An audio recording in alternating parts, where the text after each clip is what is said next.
Hi, I'm Dr. Richikasahayshukla.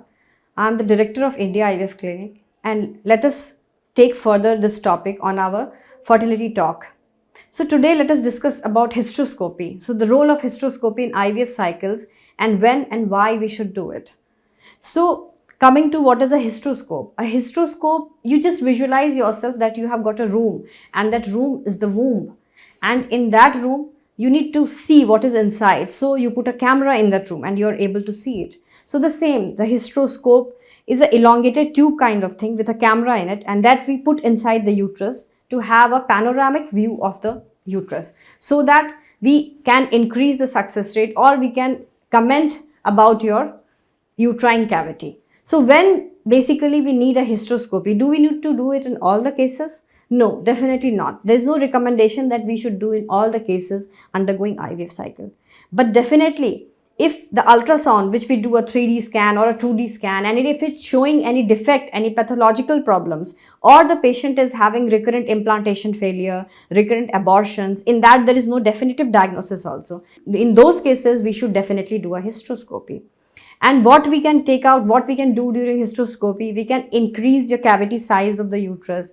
We can increase by doing things, we can increase the blood supply going inside the uterus. Secondly, we can cure the defect that is present in the uterus, like if there is a septum there or something, we can definitely remove that defect so that it increases the chances of you having a live baby.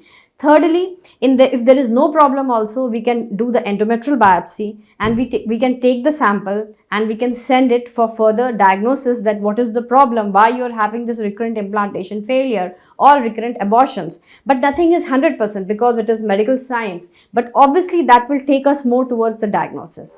So like coming to the crux, so basically hysteroscopy should not be done in all the patients, but it should be done whenever there is a definitive diagnosis, whenever we want to make a diagnosis or the patient has some recurrent history, and that will increase your chances of conception if you're having recurrent IVF failures. And also we usually send the tissue for biopsy, and we can do different kind of tests also on that endometrial tissue that you need to understand. It's not only the biopsy or the TB test that is done. There are different comprehensive panels that are done when the hysteroscopy is clubbed. So basically the hysteroscopy procedure, it doesn't target only one thing, but it will target many things together, and in crux it gives us an insight that what to do for the patient who is having these recurrent failures or pathological problems in the uterus. We care about you.